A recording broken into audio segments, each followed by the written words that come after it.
One reason that people are miserable in their life is because they're good, and so they're able to get through with going through the motions.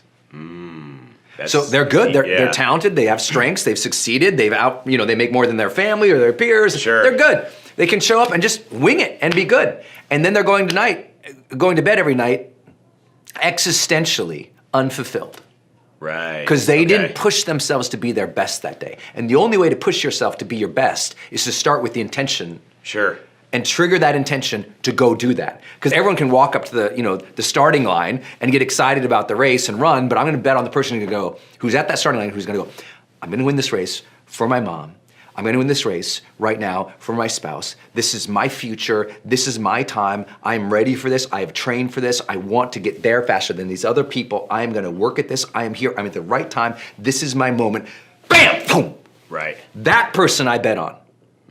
Yeah, everybody else shows up and hopes they're conditioning. Well, I trained enough, and they get the line, let's go. And they run like hell. Right. But they don't win.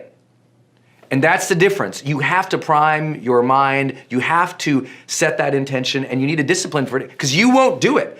If you're good, you know you can just show up and fake it. Like I came in here, right? Before I came in here, I don't know if you saw, there was a bathroom across the way. Oh yeah. I went in that bathroom, I bounced in my place, I'd take 10 deep breaths, I said, okay, go be the best of you for these people. You have an opportunity to serve. Sure. I don't need to do that. No. I've done a million meetings. I can just show up and be like, blah, blah, blah. Winged it. Yeah. No, you prepare yourself to be your best. Otherwise, you show up and you don't know it. Right. But you're mediocre.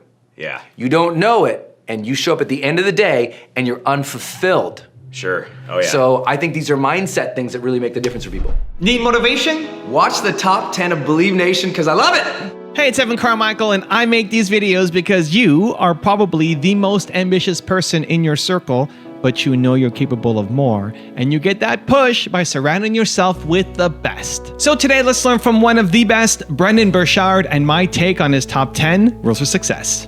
Enjoy. Rule number 2, seek clarity. The first habit is seek clarity. And it's our job to always be seeking clarity and asking, who am I? Who do I want to be? What skills do I need to develop? What contributions do I want to make that align with my creativity and align with my fulfillment?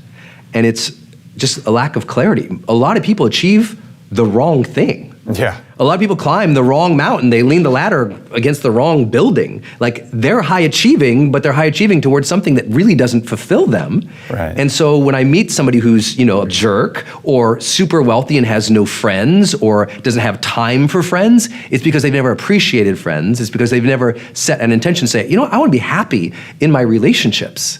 And so we make little goals sometimes. It's like, you know what I need you to do? I need you to go hang out with friends twice a month, dude. You're freaking yourself out and you're freaking your family out because you stopped being human. Humans need a social dynamic that's fun and spontaneous and real and authentic. And I meet a lot of these super successful people who have nothing but yes men around them, who have nothing but agencies supporting them, doing this and that. And they lack dudes, they lack friendships, they lack the gals to go out to lunch with. And it's like, let's get you enjoying life a little bit. It doesn't have to be, I don't need to change you. A lot of people go, Brendon, change their career. Or when I get brought in, usually in a conflict situation, they need a major change in their life. Yeah, a lot of people need real friendships. A lot of people need to get to the gym once in a while. And those things start propping up my ability to be more productive. I'm way more productive when I'm happy. Rule number 3, don't judge others. Judge less, feel better. And a lot of people thought, I started a big, huge movement about this in the first year of the pandemic. And a lot of people thought I meant just about the self. Judge yourself less and feel better. They didn't understand. I was also teaching, judge others less and you will feel better. You know all that impulse we have to go online on our phones? I guess this is the universal symbology for phones. I don't know why I just did that, but here you go. But you know how we go on there and we just, and we want to judge them. Oh, look at her shirt. Oh, look at that, he's stupid. Oh, he said this, but it's not complete. What an idiot. That impulse to judge others has now been baked into you by a million motions. Here's what I mean by this. This thing right here. Every scroll, every swipe. Did you know that's training your mind to judge? Think about it. Do I look at it longer or not? That's a judgment, isn't it? Is this worthy of a heart or not? That's a judgment. Is this worthy of a like, a share or not? That's a judgment. So what's happening is millions of times now, over the last, since 2007, we have been taught to swipe, turn, scroll, like, judge. And that judgment has built so much into us of an immediacy impulse to judge someone so fast. And we judge people so fast right now. And often, what is that judgment? Good, bad, positive, negative. That's almost it entirely. And as soon as we do that, good, bad, positive, negative, the more that we tilt towards negative, because our ego gets in there. It's safe to have an ego from a distance so we can judge other people. The more that you contribute to this mess of negativity online, the more I promise you will feel the need to ask, what the hell am I doing with my life? Haters don't like their life. And what ends up happening is the more judgment you issue out to others, meaning the less you're compassionate, understanding, empathetic, open, thoughtful, kind, then the more likely it is that you are suffering inside and causing more suffering. The more judgment you have about your neighbors, the more miserable you end up inside. What do you think about that? The more judgment you have about your neighbors, the more miserable you end up inside. That person quit the job, you hate them, you judge them as idiots. Oh, that person, did this thing that you didn't like. Oh, they're idiots, I hate them. The more that you do that, the more in your heart, the negative energy starts to pervade. And the more that negative energy pervades, the less in tune you feel to the life that you desire. The more negativity inside for others, the less in tune you feel to the life that you desire. Rule number 4, stop avoiding life. People have to have that balance of those recharge and recovery moments, right, and those moments of like being in the game. Sure. And so much of what people don't realize is you're always in the game. Everything you're doing now is preceding that next thought. Right. Everything you were doing, 4 hours ago and what you put in your body 4 hours ago is preceded the energy you feel now.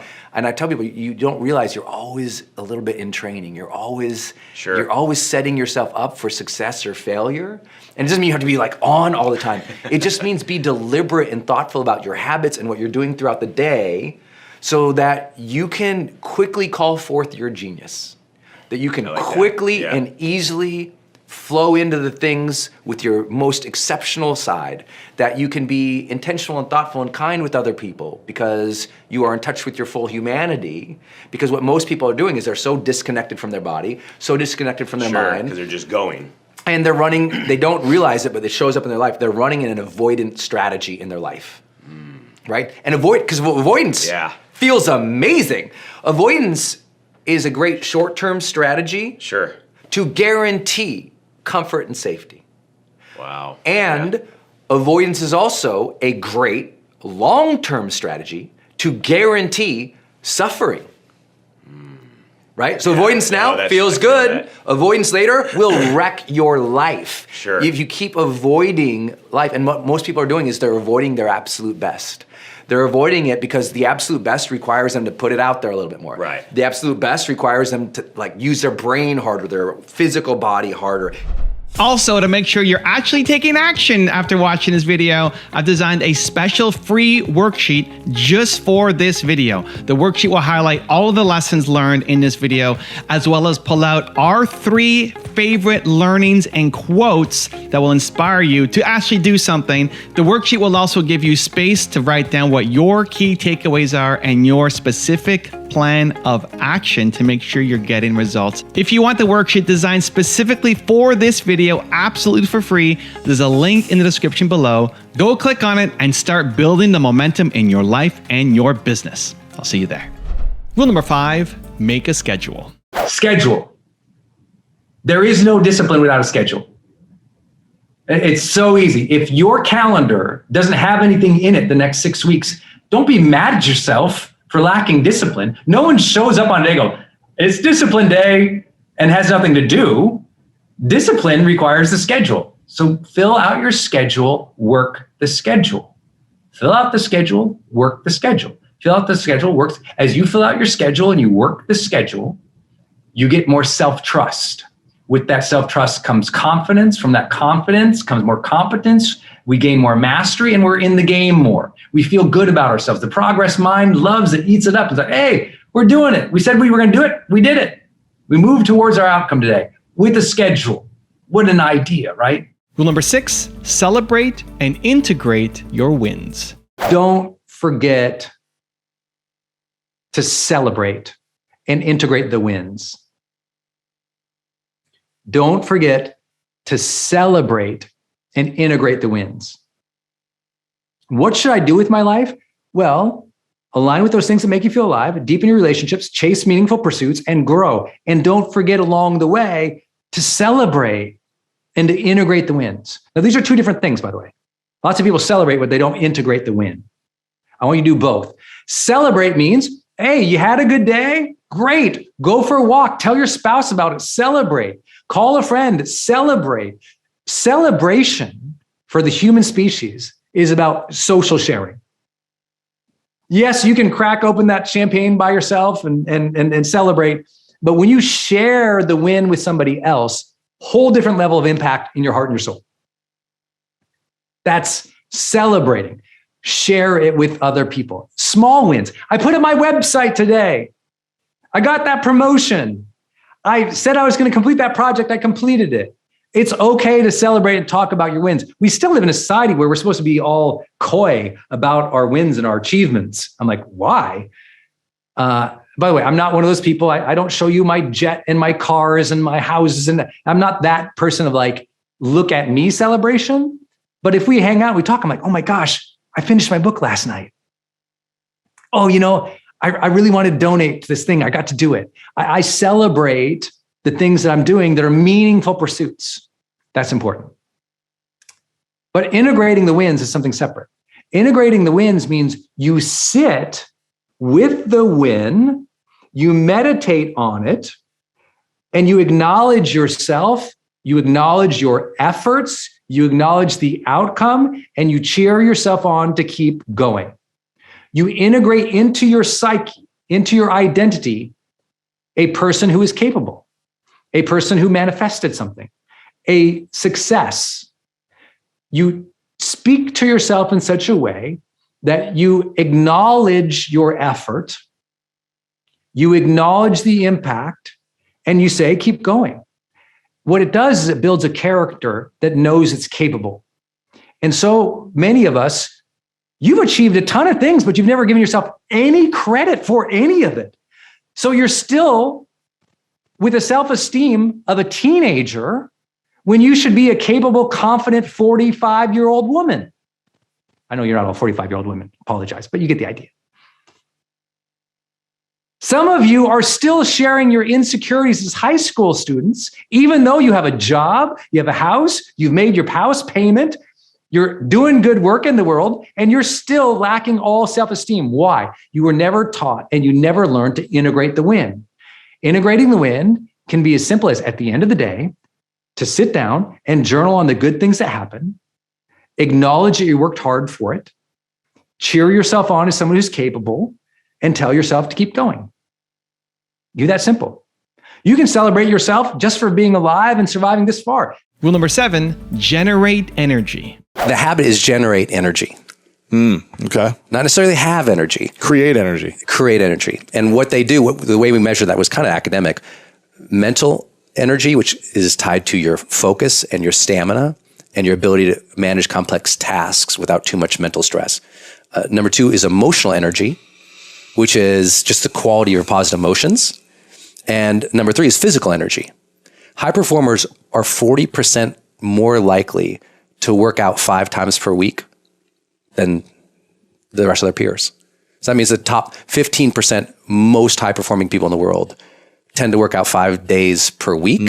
And that workout could be defined as, 45-minute brisk walk or, HIIT intensity or whatever it is. But 40% more likely. That's a huge finding. And what we found is high performers just have better well-being and happiness and physical conditioning than everybody else. One stunning finding was CEOs, senior executives, and business owners, they report expending as much energy as athletes who are competitive now. I can imagine. Yeah. Yeah. I was surprised by that. I would have thought, athletes would be 10% more. I mean, the emotional and mental energy Yeah. they have to, the decision making, the conversations, the big deals, the stakeness. Yeah. It's a lot of energy. It's a lot. And that's why, if you really want to achieve your dreams, you have to care for your body. Yeah. Your mind. That's why all these things, finally resonating in the marketplace because the science of meditation or taking a break or, managing your own energy. Sleep is everything. Yeah. And I think all of that is really important. And we say generate energy because there's this myth that, some people have happiness or it's like, no, you generate it. You don't have happiness. You generate it. Create it, yeah. You create it. And so the quality of your energy you have to create. Rule number 8, be emotionally open. Some people don't forget that the light in a dark room only exists because of the dark. But that light grows as you open that door a little bit more. And you're not so closed anymore. And people fail to realize and go this deep on resilience. Most people are like just mental toughness. And I'm like, yeah. How about we start with, instead of mental toughness, we start with emotional openness. Because if we start with emotional openness, when we open that door a little bit to our truth, to our real thoughts, our real feelings, our real desires, our real needs, when we open the door just a little bit more, that light comes in a little bit more. And the more open we learn to be emotionally, mentally, spiritually, the more we tend to notice the light of the world. When we close down and shut within, and we obsess about and stay static, frozen about the monsters, that's a long, dark night of the soul. So I want to remind you, you can open up again. That might be the first next right step for you, to open, to express, to share. Even if that just means you sit down with your own journal and acknowledge it and write it down. This doesn't mean you need to go do Instagram posts. What it means is sometimes literally just writing about it can help you activate a different part of your mind, can help you gain control over it by giving it voice. Rule number 9, develop new skills. And how do you develop a skill? You choose to focus on this thing, you put a practice in, and you keep doing it. So here's what I tell people. I say, you don't have to quash all of the negative emotions that you happen to feel. What you have to do is teach yourself to generate the emotions you do want to feel on a consistent enough basis. Good example, Oprah has had a gratitude journal for 30 years of her life, okay? She chooses to feel gratitude at the end of the day and write about it. By focusing on it and doing it, she became a grateful person. And what happens is getting that one little sliver of control over that one emotion gives your mind like, I can control my emotions. It sounds so silly, but the more you generate, it's like a big part of Motivation Manifesto, even though it sounds very masculine, Motivation Manifesto. There's declarations on there of amplify love, practice joy and gratitude.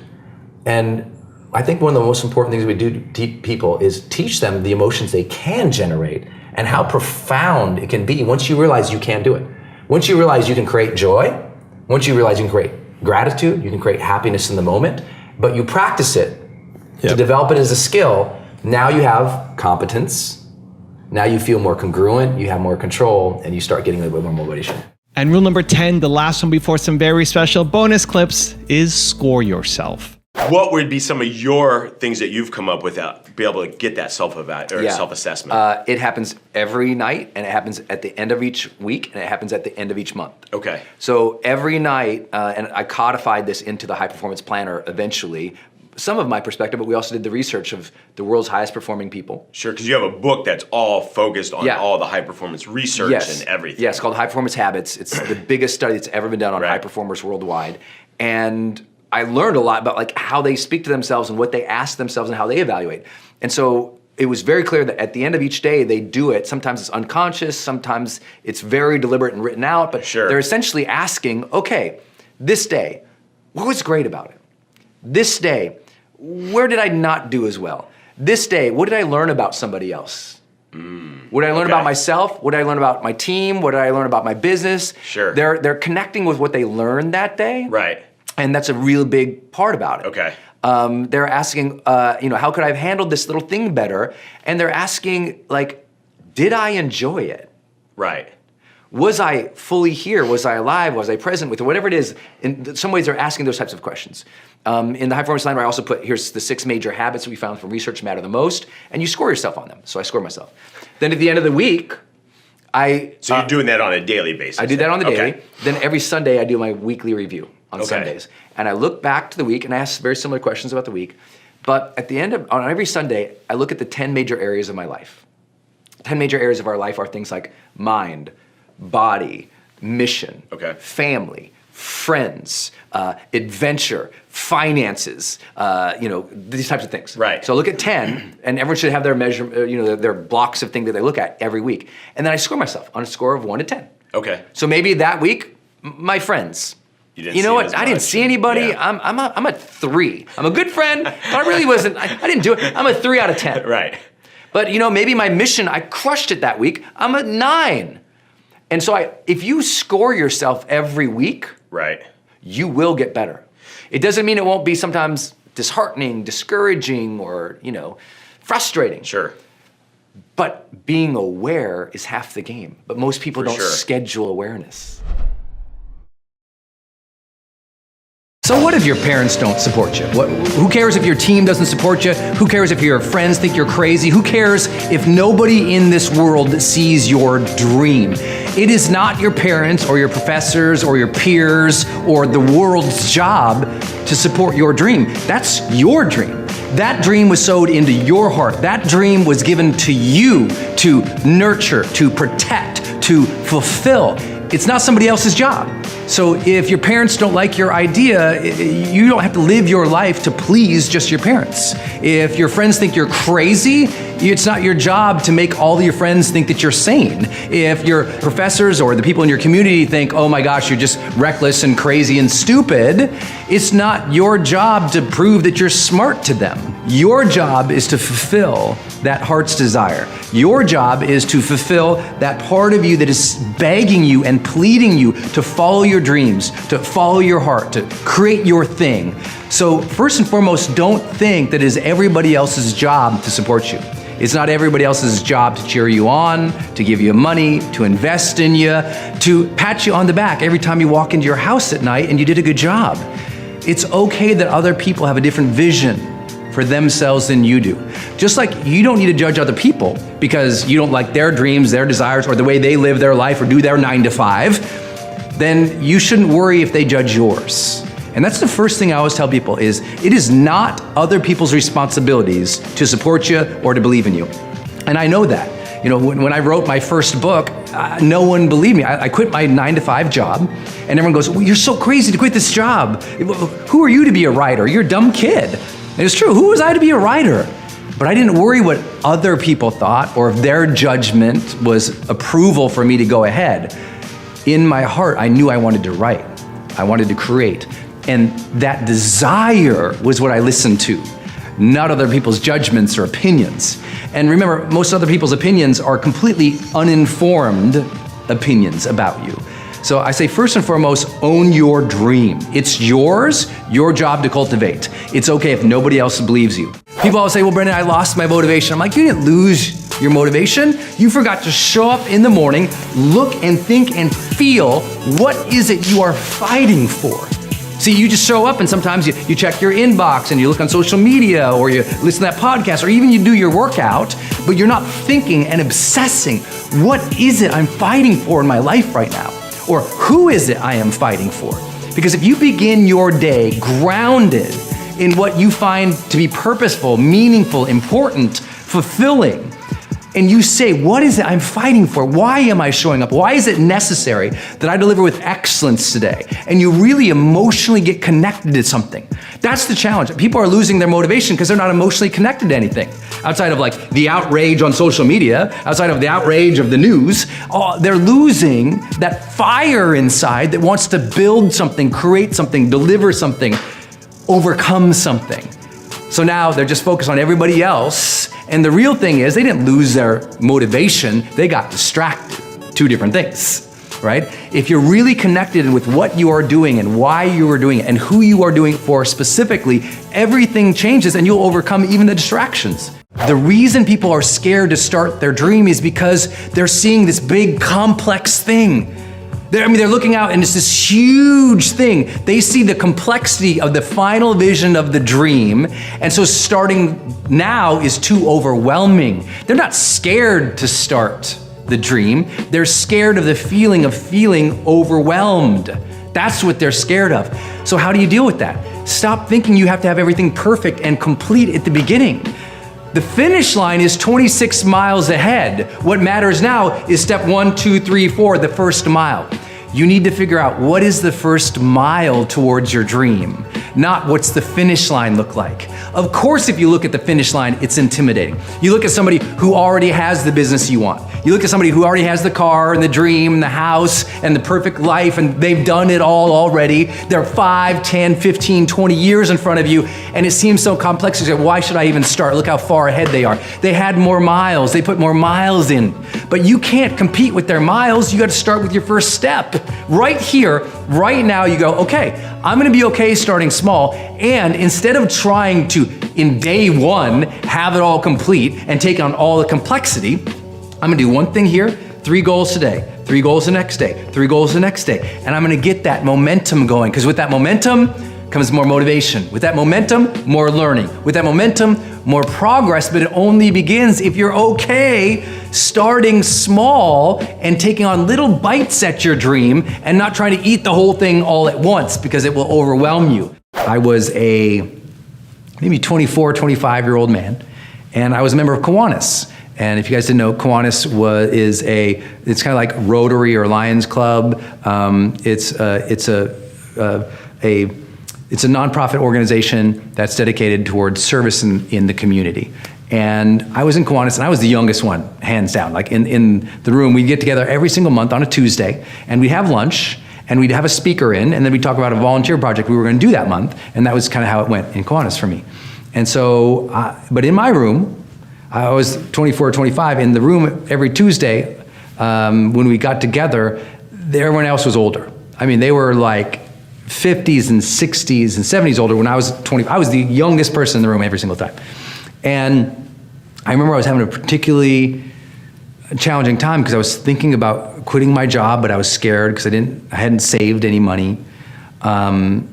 I didn't know exactly what I wanted to do. I just knew that I knew that the job wasn't the thing at the time, but I didn't know what it was, and so I was scared to make the leap. And I was kind of struggling with some existential stuff because, it'd been 4 or 5 years I hadn't had a girlfriend, and it was just frustrating. I was like dating, but I just wasn't making real connections when I was dating, and I was just unhappy in that part of my life. I didn't know what I was doing with my career. I didn't have a significant relationship. I was like, oh man, I didn't feel good.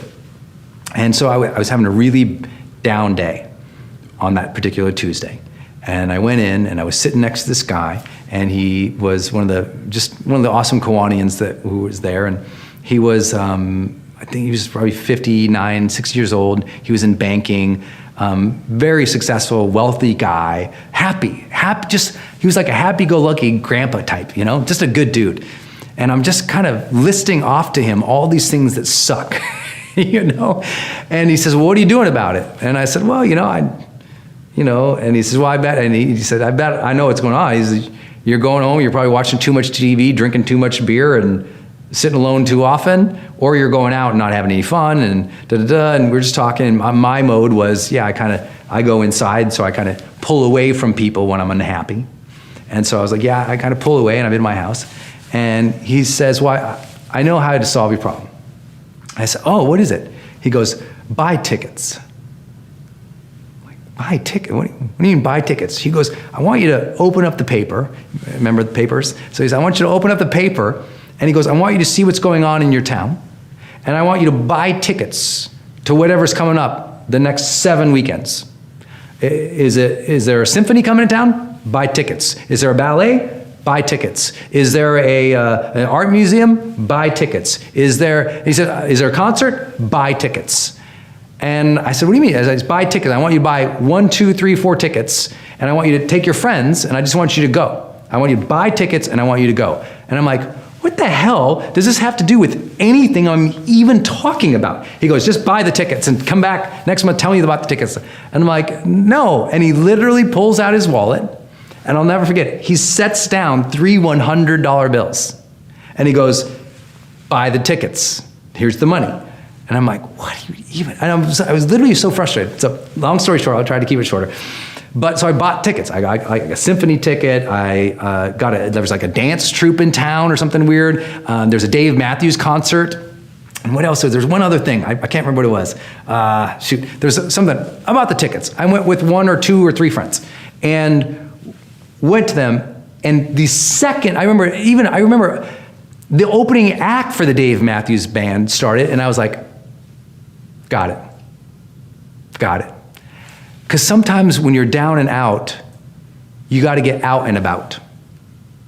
And so I was down and out, and he got me out and about. And then with your friends and you're socializing, and it's in a new environment, and things are happening, and my mind just started turning on again. I started getting all these ideas and these dreams that I don't know where they were. They weren't in my room. They weren't in my bed. These ideas and dreams, they weren't happening in my journal. The ideas and dreams, they weren't happening in my daily planner. It was like I was stuck there, so he moved me over here. Have you ever been like at a ballet or a symphony and orchestra, and you're just sitting there, and all of a sudden you feel amazing? Like the music hits you, this idea comes in, and you walk out and you feel amazing. Have you ever gone to a Broadway show? You went in and you were frustrated and freaked out because all the horrible New York traffic, and all of a sudden you laugh your ass off and you leave the Broadway show and you feel like $1 million. And now no problem is gonna slow you down. That's buy tickets. Buy tickets to the seminar, buy tickets to the event, buy tickets to the art museum, the ballet, buy tickets. And I mean, if you're down and out and your life sucks right now, go buy tickets for the next 4 weeks. And I promise you're gonna be like, damn, buy tickets. That changed my life. Changed my life too. And I've learned ever since then, like if I'm down and out, it's like, buy tickets. I've written 6 books now. I have been surrounded by so many critics and so many judgments. You know, we have 200 million video views on my videos online. Guess what? A lot of the people were haters. But instead of seeing them and getting angry about it, I just see it and it's like swipe. It doesn't affect me anymore. Part of maturity is getting to that point where you can see criticism and see hatred and not make it your own. Not make it about your identity, to allow other people's opinions and judgments to live out there because they're not going to go away. You need to accept that.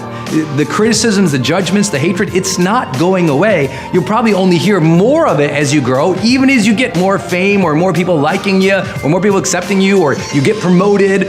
People ultimately will support you as you get momentum, but people will still hate you. So if you don't deal with it now, if you don't make a switch in your mind that says, either I'm gonna limit my exposure to them or I'm gonna change how I react to them, you will always be slave to other people's opinions, and that is not a life of freedom that you want to live.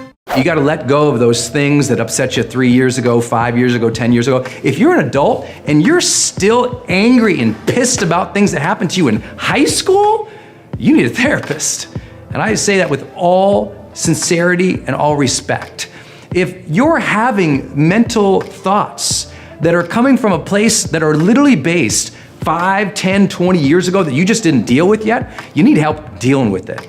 And you need to get yourself a meditation practice or a therapist or into some kind of way that you're on a consistent basis letting things go. Here's what I do. Every Sunday, I go, okay, what was I pissed about this last week? What really bothered me? Okay, I gotta let that go. Because you can't keep charging into the next week angry from last week. You got to let it go. You got to find a clean slate for yourself so that your soul can expand and can be positive and can be ambitious and motivated and serving the next week. Because listen, anger after anger after anger, hatred after hatred after hatred, criticism after criticism after criticism, rejection after rejection after rejection, outrage after outrage after outrage, it weighs you down. So you've got to change how much of that you're taking in, and you've got to make sure every single week you're doing some kind of like mental detox to let that stuff go. And instead of cultivating the anger, cultivate the gratitude, cultivate the enthusiasm, and you can change your life. What are the skills you have to develop? For me, that was video. For me, that was online marketing, including building web pages, starting newsletters, sending out newsletters, building opt-in pages to capture name in emails, following up with sequences, automated marketing sequences. I had to learn how to do that. I had to learn how to do webinars and all these other things. Not because I wanted to, but I thought, am I always gonna do webinars in my business? Probably. I had to learn how to do them.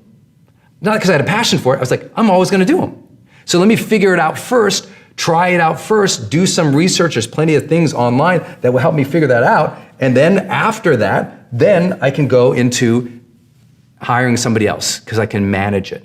So first piece, develop the skills needed to win. And if you don't know what those skills are, or those skills don't currently exist in your calendar, meaning you're developing them then you're just going through the motions, you're winging it, and frankly, you're risking your career.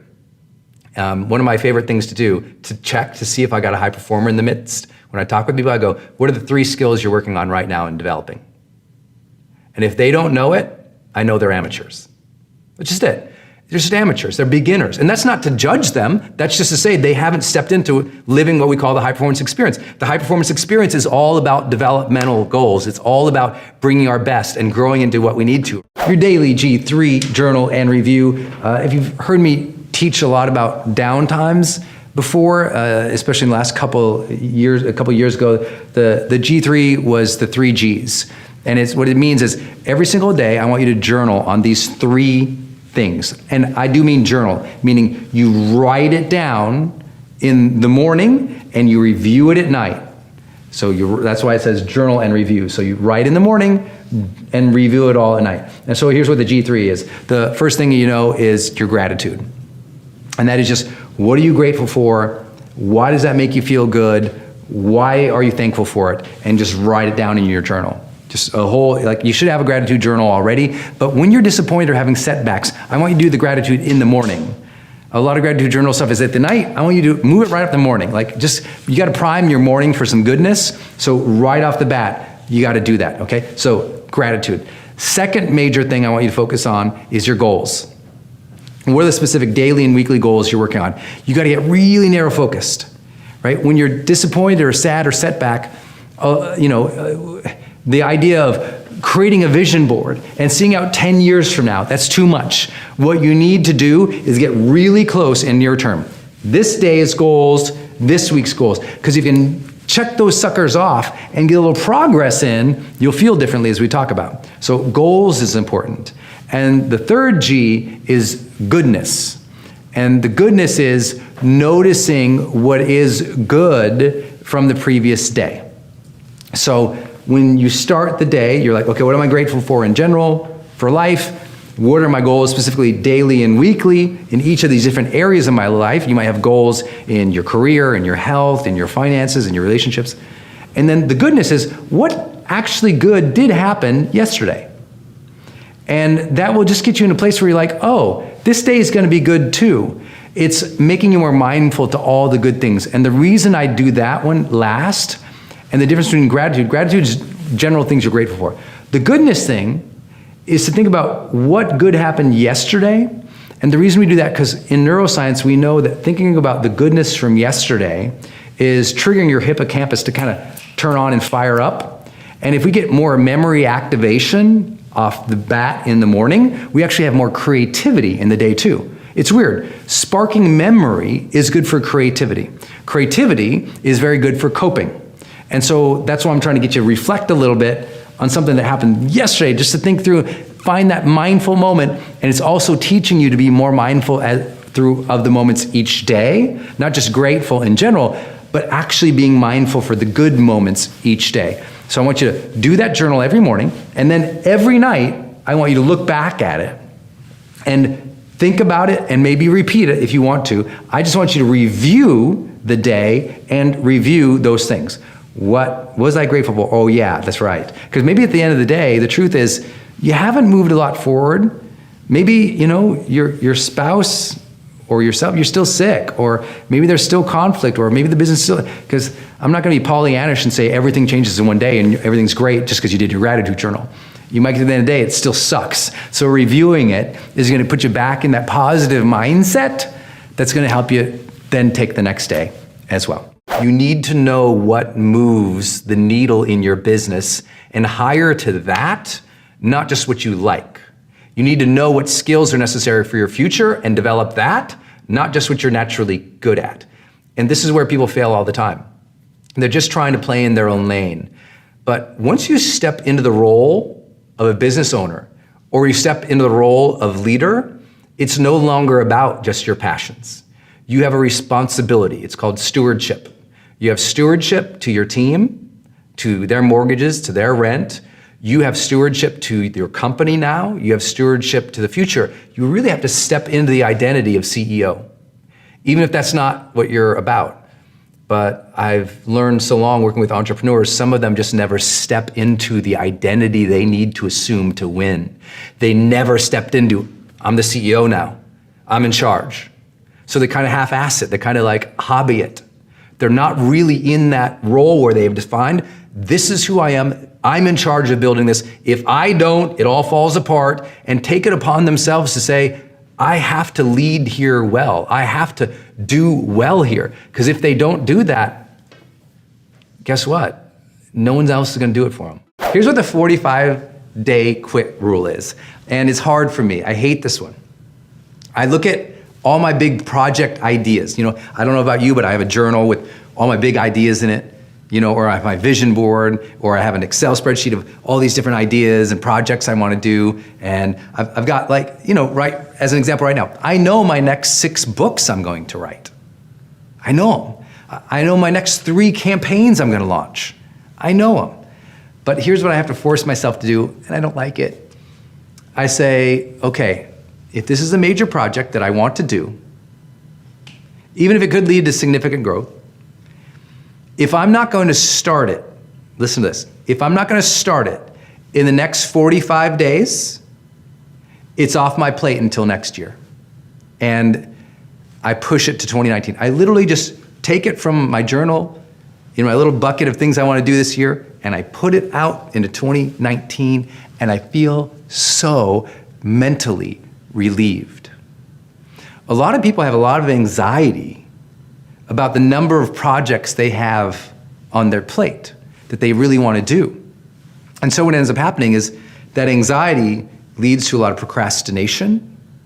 That anxiety leads to a lot of poor prioritization because there's so much to do. They're like, oh my God, there's so much to do here, so I won't do any of it. Have you ever had that? Have you ever found yourself in front of Netflix going, oh my God, I have so much to do, but I just watched the 4th video in the 3rd season. Has that ever happened? You have so much to do, and that's the problem. You have so much to do that you haven't prioritized what you are going to do, so you don't do anything.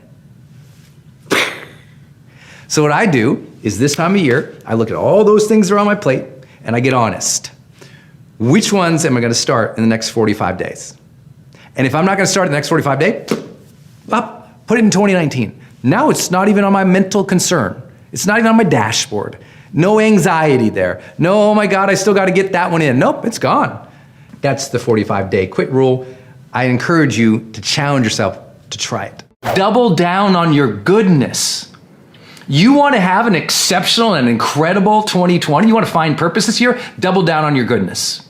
Adopt the role model mindset and say, how can I be a role model? How can I serve? How can I do more good in the world? Because as I do more good in the world, I lift the world. As I do more good in the world, it challenges me to be a person of potential. And as I challenge myself to be a person of potential and I inspire other people, I feel like I am serving a purpose. See, when we sense that we're role models to others, purpose is connected in that very moment. When you know you're being a role model to your kids, boom, purpose is connected. When you know you're being a role model for your team, boom, purpose is connected. When you're standing on stage and you're speaking your truth, boom, purpose is connected. You don't have to go hope to find it. It's connected when you are being a role model. It's connected when you are activating your full potential. It's connected when you are in alignment with your truth. You got it? You don't have to go look for it. You need to connect to it. If you know you're a person of excellence, and if it's true, I would not see a rhythm of crashing and burning.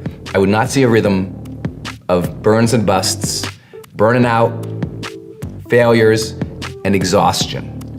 And it's really hard because I know, trust me, I there's so many nights I'm like, oh my God, if I just stay awake for 4 more hours, I can get these projects done.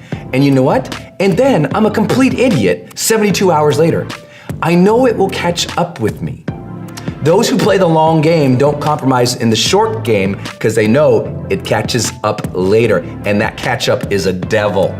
It is a bear. It is a beast. It knocks you down. And what happens is compromise 3 hours here. But then because that compromise 3 hours here, you're knocked off your feet 3 days over here. So if you'd taken the 3 hours to recharge, you wouldn't be worthless for 3 days in the middle of the week, right? I want you to have steady rhythm. That's what we call high performance, that ability to have long-term success while maintaining your well-being and your health, my friends. You so deserve that. Right, Every measurable outcome in your life improves with more quality of exercise. Yeah. And I always tell people, even at a spiritual level, I ask people, would you go to the house next door and spray paint it and break all the windows and throw a bunch of garbage in it?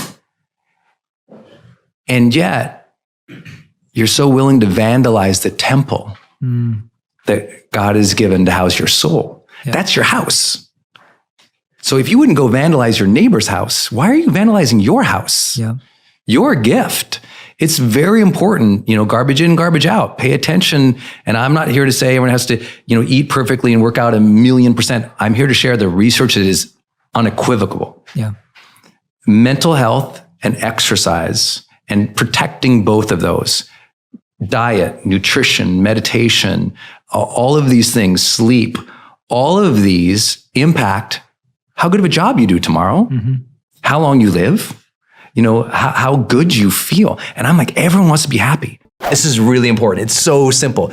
To help overcome that feeling of the imposter thing, part of the feeling of the imposter thing is you don't feel the outcome of your work.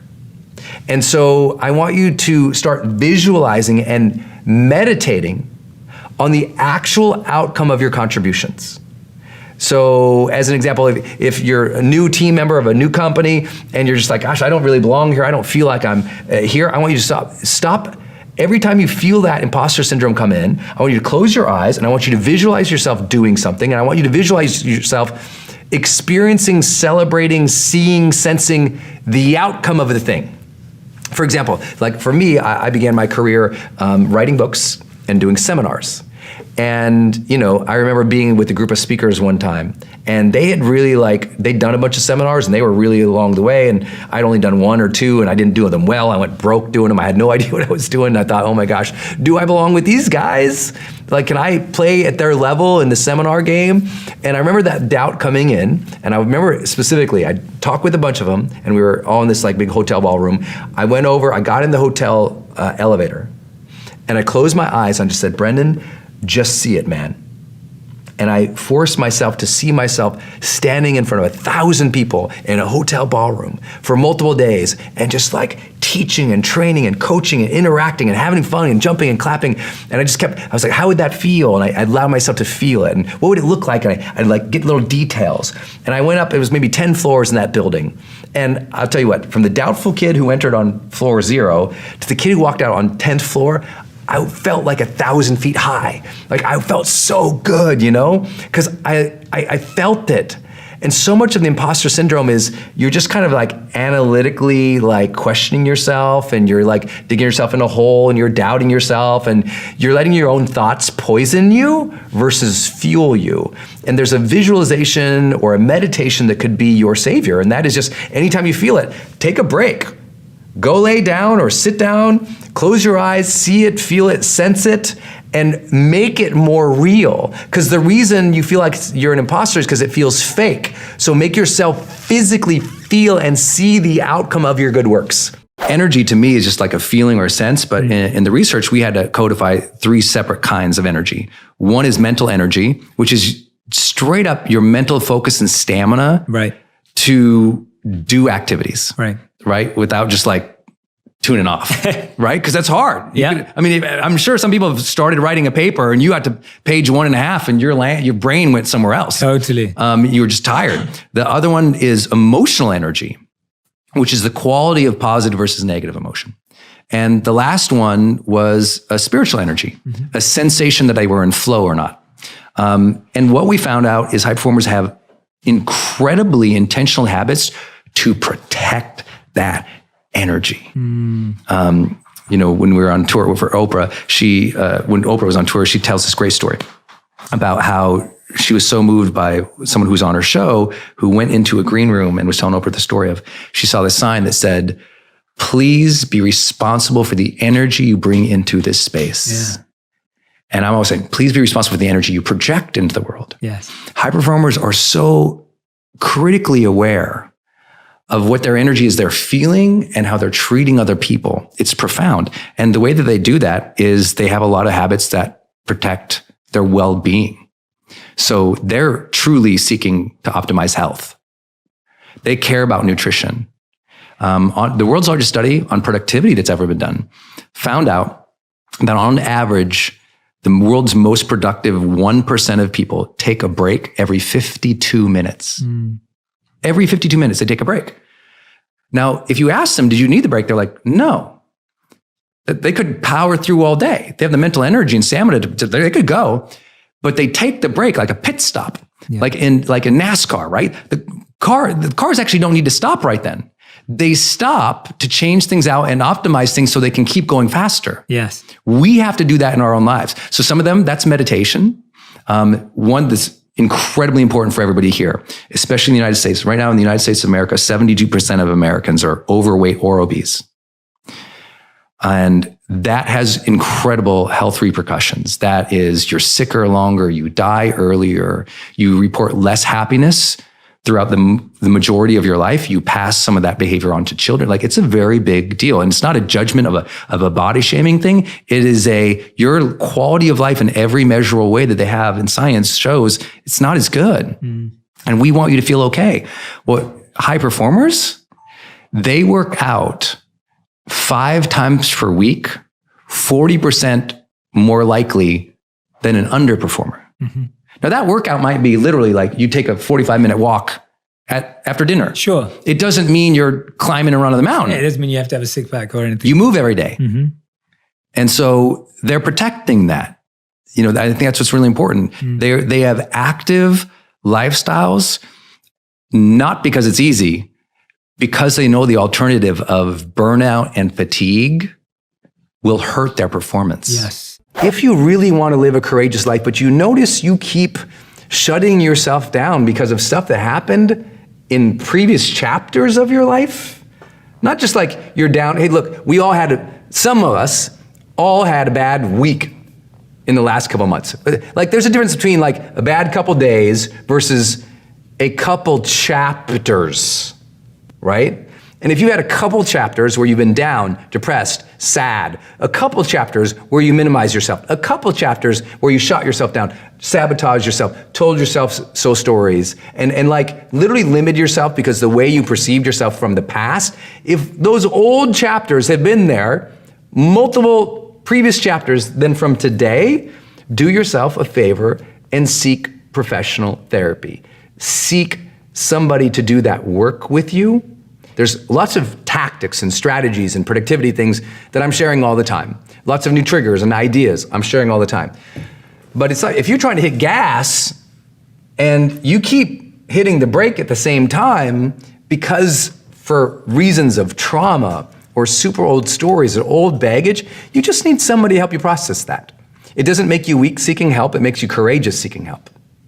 It doesn't make you small seeking help, it makes you expansive seeking help, and it might be your way out. So I just think that, I don't know how you guys feel, but I really feel like a lot of people think that there's like a stigma to therapy still worldwide. And I know I have an international audience. You heard how everybody's from all around the place. So I just want to let you know, like, it's okay for you to seek professional, medical, or therapeutic guidance, because you shouldn't be still trapped in your old stories. Not at this stage. You're too damn old. Like, isn't it true? We all been through too much to be thinking about what we did in high school or elementary school or that trauma that we had 4 or 5 years ago. And sometimes you need assistance for that. Like many of you guys know, I had a major trauma a couple years ago when I had a brain injury. I didn't have the brain injury and then be like, I'm good, I'll get on with my own damn self. I was like, man, I had significant trauma there. I got hurt. I'm gonna go get some help. And if I hadn't got that help, we wouldn't be here together today. So I just think it's okay to ask for help and to know that if you need it. One of the major keys we found, the first high-performing habit, is seek clarity. And what we found is one of the practices that high performers do is they define the feeling they're after.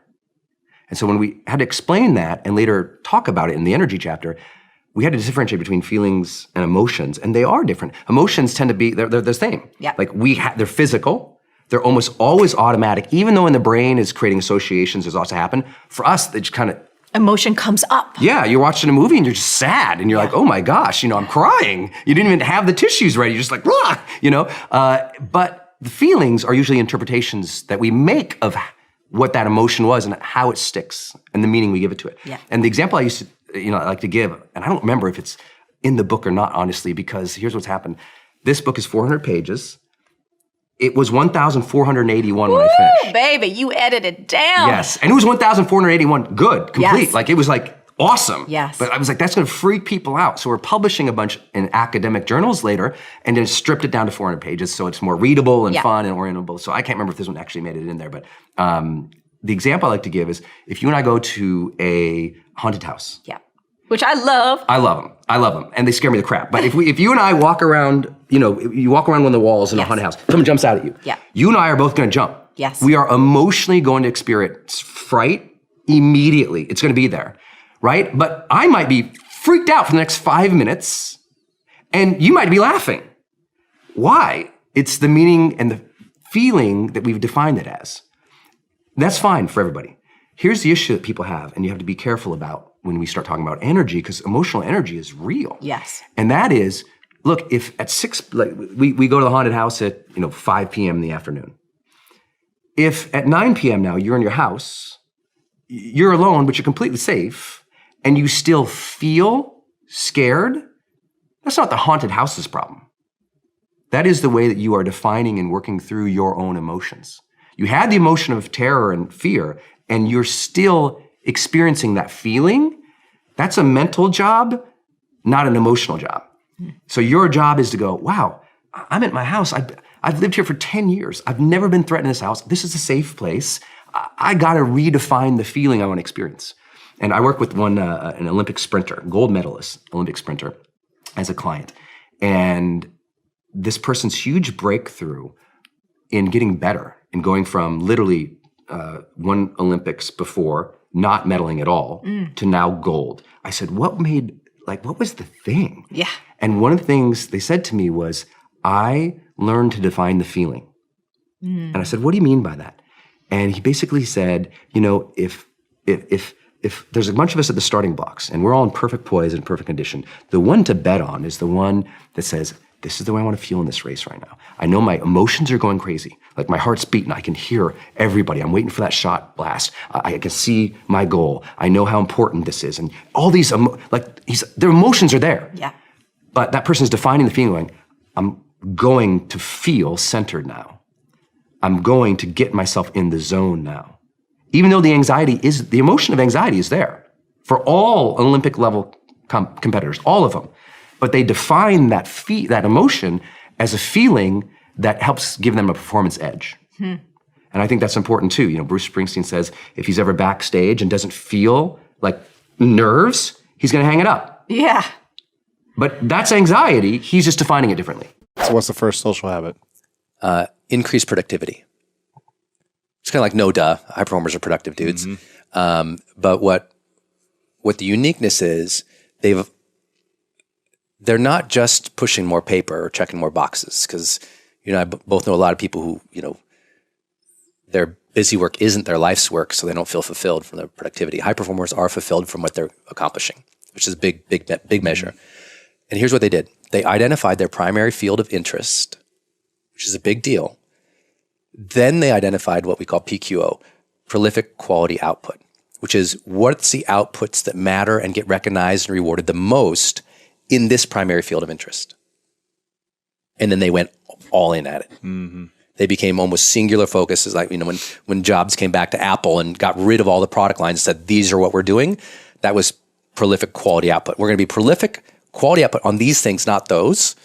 So it's important. Like for me, I thought there was this period of my life where I thought my primary field of interest was personal development. And that's what most of the world knows me for. I've never posted any marketing on my Facebook page in terms of like marketing advice.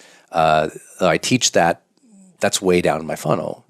My YouTube, my podcast, Facebook are all just personal development. So I really identified with that. And then I launched my first book, Life's Golden Ticket, which was my life's message. And it kind of bombed. It hit bestseller and then it died, you know, bam, pow. Yeah. And it really bummed me out. And I realized why. I said, you know what? I've been thinking my primary field of interest is personal development. And so I did all the book. I read all the books. I went to all the seminars. I, you know, studied with the gurus. I became friends with, you know, Wayne Dyer and Tony Robbins, the big names. That's what I thought it was. And then I had to make a shift. And I shifted my primary field of interest to how to share a message. And it completely shifted. When I started learning, I was like, you know what my primary field of interest needs to be is how to share a message, because I already got the message. Right. And then I said, well, what's prolific in this area? Well, what's prolific is what's recognized in this particular area right at that time, this is 2006 and 2007. Online video was just coming in. I mean, YouTube and Facebook were young. YouTube was like 2004, I think. Yeah. Or 2005 or something like young. that. Young. But what's mattering now is video. And I went all in. You know, I've created 13 online courses because in my primary field of interest, sharing that personal development message was everything. So I learned how to share everything. And I went from, you know, kind of a busted first book to in 18 months, 4.6 million in revenue. Wow. Because I learned how to sell. And I learned that sharing and selling a message was just as important, because if you don't make the money, you can't sustain the message. I had the message, but I wasn't making any money. I was the poor, broke writer dude. And I was so I shifted my primary field of interest and I went, I got to understand marketing. I got to understand business and what's going to be prolific in what I'm doing now. And that's creating products to sell. Oh, I got to create more products, higher quality products. I showed you like my brochures and beautiful stuff. Just like super branding, you know, all my books, you know, I did all the covers of all my books and I obsessed about, I was like the look and the feel and stuff I didn't care about before. And that changed everything. So what I tell people is if you want to increase, don't just get more stuff done, get more of the right stuff done and really go in on it. I mean, super obsessed about the quality and really focus. You know, it's that old saying, the main thing is to keep the main thing the main thing. Exactly. Yeah. But you very careful what your main thing is. You have to be all in, and it's the hardest thing to do, because if it fails, then you can feel like a failure. You know, I think of this idea of performance necessity. Two stories kind of come to mind. One is I was working with an Olympic gold medalist sprinter, and we're in the tunnel and we're going out, and he's talking about the competition, and we get out to the blocks, and I said, he was really worried about the competition. I said, well, how do you even gauge like who's going to win? You know, in his particular race, people are winning, but by, you know, 1/100th of a second, tenths of seconds. I mean, these are really close sprints. And I said, well, how do you know? I said, who would you even bet on? And he says, you know, I would bet on the guy who gets down at the blocks, gets himself settled, looks at the finish line, then says, I gotta do this for my mom. And I was like, ooh, that's good. His performance necessity in that is, it's necessary for him to win that race for his mom. I think of, when I started my career and I really decided to go all in with writing and online training. This is like 2006. I'd gone broke, completely bankrupt, and failed. I left my corporate job. I had this cushy kind of corporate job as a consultant. Good job. Left it to write. And I didn't know how to make it as a writer. I wanted to do seminars and workshops, didn't know how to do that. So I was pretty much a hot mess, ran out of money. I got nothing to my name, nothing, no positive prospects. No one's calling me except the guys who want the money. And one night I'm writing, and the apartment was so small. On the bed, I had my bills, my vision boards, all my research, all my journals. Like the bed was basically the desk, the extended desk. And my lady comes in, Denise, and she walks past me, but she sees I'm like trying to write. So she doesn't want to disturb me. She crawls under the covers of the bed. And I'm just typing, casually typing away. And I look over and I see my woman sleeping under my bills. Wow. And it was just like, because none of us want to see our family suffer because we are not performing. Sure. And I was just like, I gotta figure this out. And I'm telling you, I wrote more that night than any night in my entire life. Next day I wrote more than ever. That birthed Life's Golden Ticket, which became a bestseller. And in 18 months later, because I was like, I'm gonna figure out this online thing, I'm gonna figure out marketing, I'm gonna figure out how to teach, I'm gonna figure out how to train and get paid for it, because I'd never really been paid for those things. I said, I'm gonna figure out this industry and I'm gonna make it. 18 months later, after her crawling under the bills, I made $4.6 million Jesus. Online. Total transformation. People are like, how did you do it? I'm like, she was my necessity. I was not going to let my woman be in that situation. And she believed in me, she supported me, she married me. And, but she was my drive. And the second part was I went all in with my identity. I said, I am going to be a great writer, and I am going to be one of the greatest online trainers there ever was. As you said in the intro now, we've graduated over 2 million people have taken our online courses and video series now. I don't think it would have happened if I hadn't had the guts and maybe no other choice to say, this is who I'm going to be, and I'm going to build into that. And it is necessary for me to become that person, so let's go. When you have real reverence for life, when you have a deep gratitude and appreciation, I like a deep gratitude and appreciation for life, you don't hold on to a lot of yesterdays. You notice the changing fall colors now. You notice the free space that you have now. You notice the time and the choices and the opportunities available to you now. Yesterday's not such a big deal. You don't hold the baggage. And here's how you know if you're holding baggage. You know in your heart there's baggage there when you keep playing small. When you keep minimizing yourself to other people in your current situation, that's because the self showing up is the self lugging the baggage, feeling bad about themselves, letting it weigh down. When you're free and spirited in this moment, when you're truly present, free from yesterday, like when you're present right here, that authenticity, that spirit shines through. And listen, the same people who completely shut you down yesterday, when they go to shut you down today, you go, hey, that's not okay. Maybe the old you, let them shut you down. The new you, today you, the old you, let them shut you down because you had hurts and feelings and old stories and you labeled yourself differently and you let yourself be put in your place by somebody. Today, the place you've been put on is a fresh ground of earth. Today, the place that you've been put in is this moment. And this moment doesn't reek of yesterday.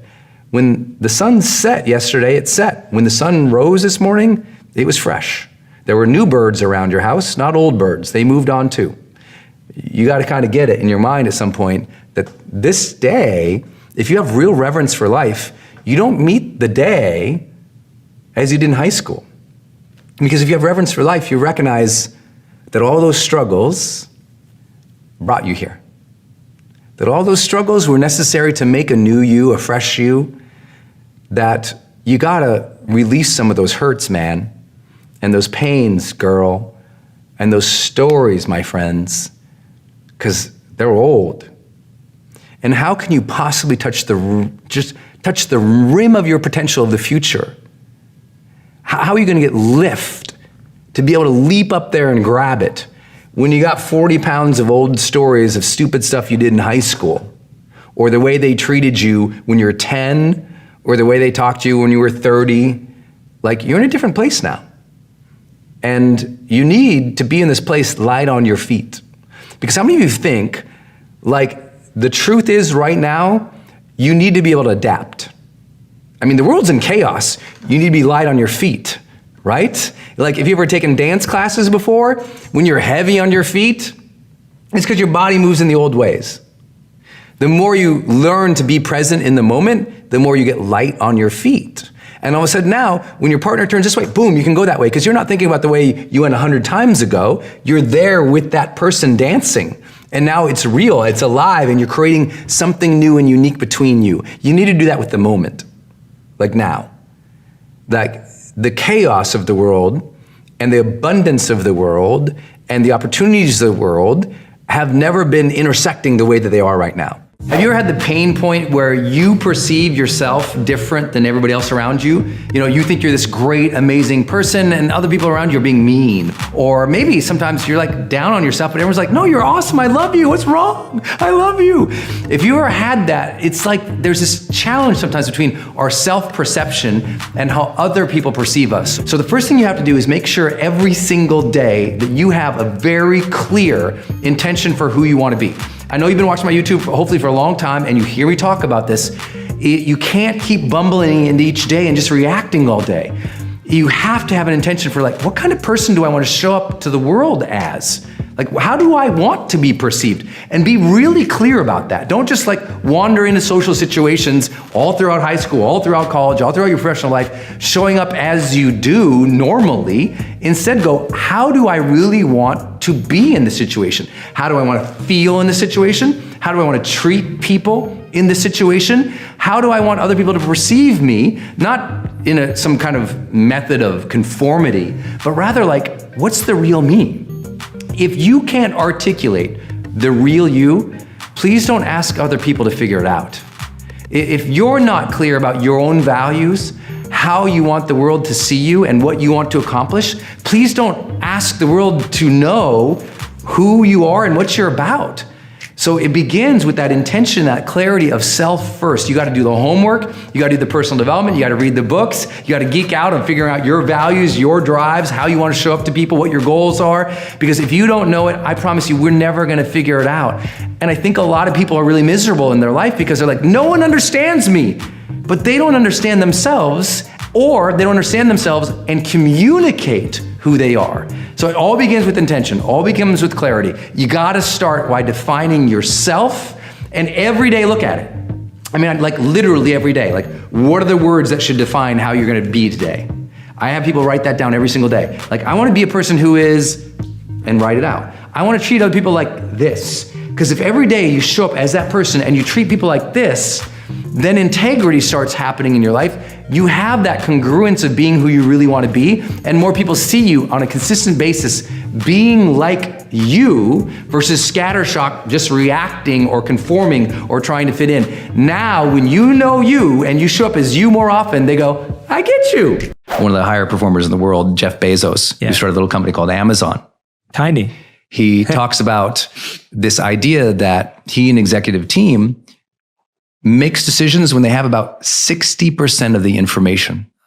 So I'm 10% above Jeff Bezos. So yeah. I should bring that. But you think about that for a minute. Yeah. Like, wait a minute. A person and a team that could get all the information in the world, what they do is they're moving forward even when they don't have everything. And what perfectionists do, what they don't realize is there's a difference between perfection. Remember, perfection is to perfect, in motion, iterative, moving. It's active. What they also can't admit sometimes is the real struggle is they're indecisive. Most perfectionists, they actually know the next moves. And I'm like, go, SWAT team, make it happen. Release it, drop it, do it, go. And I'm cheering them on. I'm like, go. Like, for everyone listening, you need to know high performers are decisive, not because they are like, I know everything and I've got clarity. They know if they don't drop it, if they don't release it, if they don't do it, they can't iterate it and make it better. They can't learn, just like you said. And worse, they can't be of service. Because when you're in silence in your life, and you're in silence because of fear in your life, not silence like the way you and I talk about it in a positive way, being still and silent inside, that's a positive thing. But when you are in silence in a way in which you are suffering because of fear, you are not going to be able to serve. You have to be in motion to serve. You have to release things to perfect it. You got to be decisive. Almost everybody listening, I did this course with the Oprah Winfrey Network called Your Next Bold Move. And that language of being bolder, everybody listening probably should do that. Most people are half-hearted, half interested, half engaged in their actual dream and actual ambition because they either fear it or they feel insecure or incapable. And teaching people, I literally just had this conversation with one of the most successful people in the world, in the top 0.0001% category of revenue, has not fully expressed and owned their ambition. Instead, people apologize for their ambition, hide their ambition. You have to learn to own your ambition, speak of the ambition, chase the ambition, drive the ambition, and lead the ambition. It is a full both allowance, back to the words, allowance of the ambition and an active generation of that ambition. The further you are from your ambitions, the more miserable you are. And most people don't even look at their goals every day. So no wonder we have a world that says, I'm disconnected. It's like, no, wake up. Like, I ask people all the time, did you look at your goals today? That's literally personal development 101 is have goals, look at them. Most people do not do that. I want you to not goals. I want you to deeply visualize, feel, sense, and talk about your ambitions way more. Like I love that about you. You're like, I'm gonna build the friggin' Disney of this nonsense. And everybody around you knows it. You know how rare that is? That's one reason I love you. People who are scared to communicate about their ambitions are cheating themselves in the world from supporting them. I coached an Olympian. I love this. It's in High Performance Habits. I wrote really briefly about it. But she had won several world records and world championships, but never a medal. And this was a big goal for her. And then she did, and I was working with her. And then afterwards, we were having this conversation. I said, what made the difference? She says, you know what? One day, it wasn't training, it wasn't nutrition, it wasn't diet, it wasn't everything we talk about. She goes, one day, I just started shouting from the rooftops that I wanted to win a gold medal. I started telling everybody around me. And she had this great say, she says, when you shout from the rooftop what you want, two things happen. One, the village idiots come out and judge you. All the village idiots. She says, but also the village leaders come out and go, see this, let's set this person up. She said, all of a sudden, the right coaches, the right dietitians, the right former gold medalists, the right teammates came out, and all of a sudden she had a community who were galvanizing behind this vision and ambition she had that she never achieved, even though nothing changed in her physical body. It was like she communicated the ambition, the tribe arrived, the goal was achieved. Complete game changer.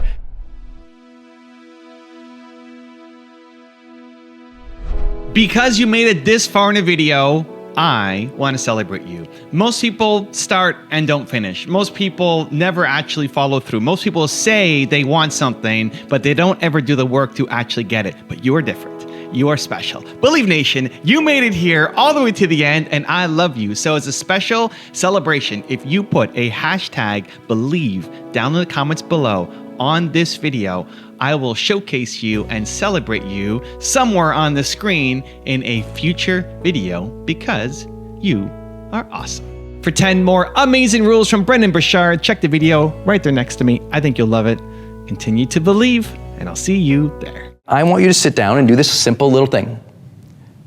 Project plan. I know it's not sexy. Please don't make fun of me right now. It's not sexy. I know it's not sexy. And it will change your life forever.